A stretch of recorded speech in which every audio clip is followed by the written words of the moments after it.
gimana ya, ada perasaan gak enak juga. Kemarin pas ketemu ada, aduh merasa berdosa juga gitu karena, saya sudah menyanggupi untuk mengatur itu. Untuk pernikahannya nanti, Syahrul menyimpan harapan guru mengaji yang sangat dihormatinya itu mau menjadi saksi pada hari bersejarahnya nanti.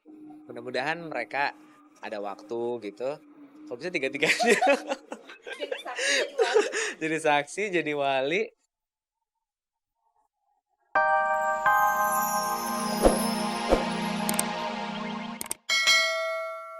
8 September kemarin. Hanya 10 hari saja Indra berkesempatan menikmati perannya sebagai bapak dari bayi mungil bernama Rasya Rafael Alicia Suhendra itu. Pukul 3 dini hari kemarin, Rasya yang sempat mendapat perawatan di dalam inkubator saat kelahirannya dulu, menghembuskan nafas terakhirnya di Rumah Sakit Santo Baromius Bandung. Kondisi bayi aku tiba-tiba ngedrop, dan itu disebabkan karena bagian paru-parunya mengecil. Sehingga si bayi itu susah untuk bernapas. Karena posisinya paru-parunya mengecil, sehingga Rasyanya udah nggak bisa bernapas. Tidak banyak memang kenangan Indra akan buah cintanya itu, mengingat kebersamaan mereka yang begitu singkat. Namun Indra yang masih dirundung duka yang mendalam mengaku sulit untuk melupakan Rasya yang kehadirannya begitu berarti dalam hidupnya. Ya sebenarnya sih tadinya kan rencananya tuh istri aku tuh harusnya ngelahirinnya pas bulan puasa Oktober. Jadi aku sendiri sama istri aku sendiri udah rencanain itu semua. Jadi udah kayak apa sih yang kan sering konsultasi sama dokter ya. Kata dokter ini lahirnya pas pertengahan puasa katanya. Itu udah pasti pas, udah matang semuanya, yang insya Allah sehat katanya. Nah ternyata meleset karena harus dikeluarin cepat-cepat. Meski pedih, Indra hanya bisa berbesar hati dan berpasrah diri kepada sang pemilik kehidupan yang telah memberinya kesempatan untuk menikmati berkah yang indah itu walau hanya 10 hari saja. Ia yakin ada maksud lain di balik cobaan yang dirasanya begitu berat ini. Aku serahinnya sama yang di atas aja, mungkin yang di atas mau ngasih yang lebih baik dari sekarang.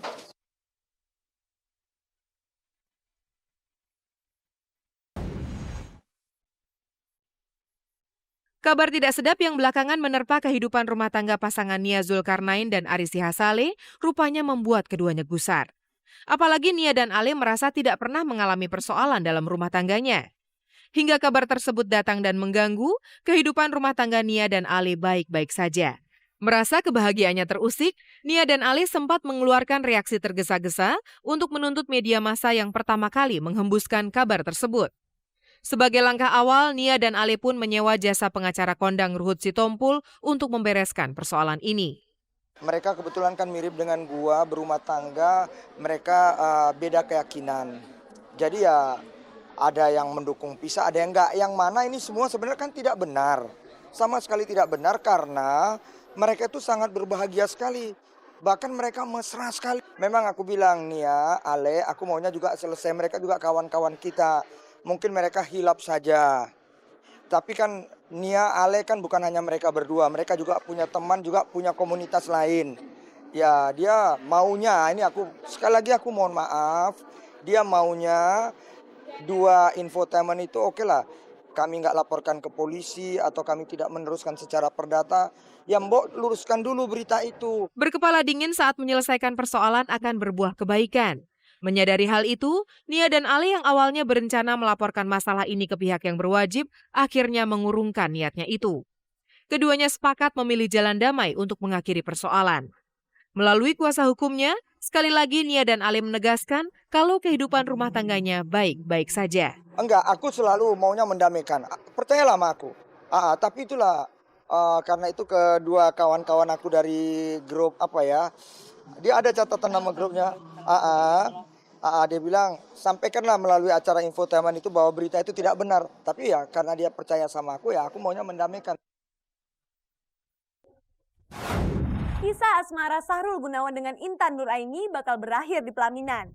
Kabarnya, Sahrul memastikan mereka akan menikah di awal tahun depan setelah launching album terbarunya.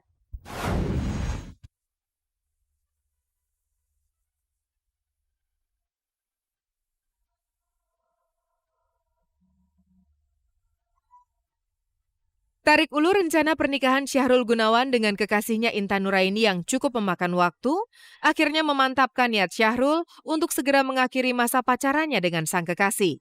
Syahrul yang dikejar umur menetapkan tahun depan sebagai saat yang tepat baginya untuk meminang sang kekasih. Pengennya sih tahun depan, pengennya ya. Karena saya nggak mau sampai ke 31 gitu. Orang tua saya mau ngomong kayak apa, adik-adik saya udah nikah 2. Saya sih nggak peduli, toh saya yang ngejalanin kan. Cuma memang pada akhirnya emang harus berlabuh ya, mau kemana lagi. Keputusan Syahrul itu jelas menjadi kabar bahagia untuk orang tua dan terutama Intan Nuraini yang beberapa waktu lalu sempat menyatakan kesiapannya untuk menjadi pendamping hidup Syahrul Gunawan. Meski mantap dengan keputusannya itu, Syahrul mengaku belum menemukan waktu yang tepat untuk melamar sang kekasih. Antara kita berdua, wacana kita aja gitu. Ya dari obrolan pada saat ketemu gitu iseng-iseng. Iya, kadang-kadang hampir serius juga gitu. Dan cenderung serius, suka ngomongin gitu. Kapan tepatnya hari bahagia itu digelar, Syahrul mengaku belum tahu pasti. Yang jelas ia baru bisa mempersiapkan pernikahan dengan tenang setelah album rekaman terbarunya siap diluncurkan ke pasaran. Tapi pokoknya sampai album saya selesai aja dulu, Januari keluar, insya Allah sih Desember udah kelar semua, baru mikir. Keinginan Syahrul Gunawan untuk segera bersanding di pelaminan dengan Intan Nuraini sang kekasih ternyata bukan semata-mata karena dikejar usia yang telah memasuki kepala 3. Ia juga dikejar-kejar kewajiban setelah berulang kali diperingatkan oleh guru mengajinya Ustadz Kondang Abdullah Gimnastiar alias AA Gim. Saya kena ini mulu, kena teguran terus. Dari semuanya dikasih hadis, dikasih cerita, ini di zaman Rasul tuh begini. Ada seorang pemuda datang, bla bla bla bla bla. Apa jawaban dari masalah kamu? Menikah. Jadi sekarang kamu harus menikah, Sarul. Gitu. Terus saya sih iya aja. Tidak hanya karena kewajiban menikah yang sempat dilalaikan oleh Syahrul. Kabarnya AA Gim juga sempat memberikan teguran kepadanya karena kealpaan Syahrul mengikuti pengajian yang biasanya rutin ia hadiri. Saya kan ada kegiatan untuk rekaman juga gitu ya. Terus masuk sinetron 2 judul sekalian waktu itu. Jadi keteter. Saya juga jadi nggak enak juga sama pengurus MQ ya. Terus setelah itu saya dengar pengajian kok nggak ada lagi gitu. Saya juga aduh gimana ya, ada perasaan gak enak juga.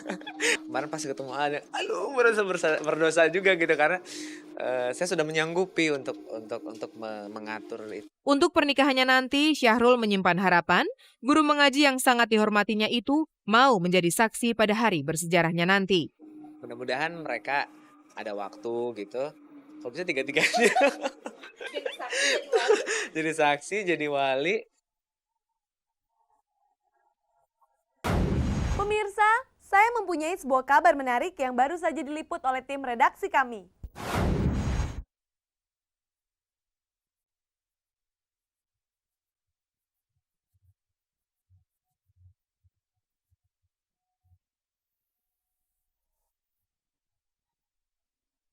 Di tengah persaingan media cetak dan elektronik, tabloid Jenny yang dengan MNC Group mengumumkan pergantian logo baru serta penambahan halaman menjadi 40 halaman dalam sebuah acara peluncuran wajah baru Jenny tanggal 16 September 2005 yang disiarkan langsung oleh 3 televisi yaitu RCTI, TPI, dan Global TV serta jaringan Radio Trijaya Network dan Radio ARH Global serta media cetak harian seputar Indonesia. Tabloid Jenny yang memiliki Tech News Entertainment ini memuat segala hal mengenai gosip, entertainment, dan education. Dengan adanya tabloid Jenny ini akan menambah pilihan bagi para pembaca media cetak karena lahirnya tabloid ini didasari oleh keinginan yang kuat dari konsumen khususnya kaum muda akan informasi para idolanya yang menjadi sumber inspirasinya. Mengenai pergantian logo, Presiden Direktur MNC Group Haritanu Sudibyo menjelaskan. Hari ini adalah hari resminya Jenny bergabung ke dalam kelompok Media Nusantara Citra atau MNC dan juga hari di mana Jenny memiliki wajah baru. Lalu bagaimana dengan persaingan media cetak yang sekarang semakin ketat dalam penyajian berita? Jenny ini untuk melengkapi keberadaan media cetak selain seputar Indonesia dan diposisikan kepada segmen muda. Jadi untuk melengkapi.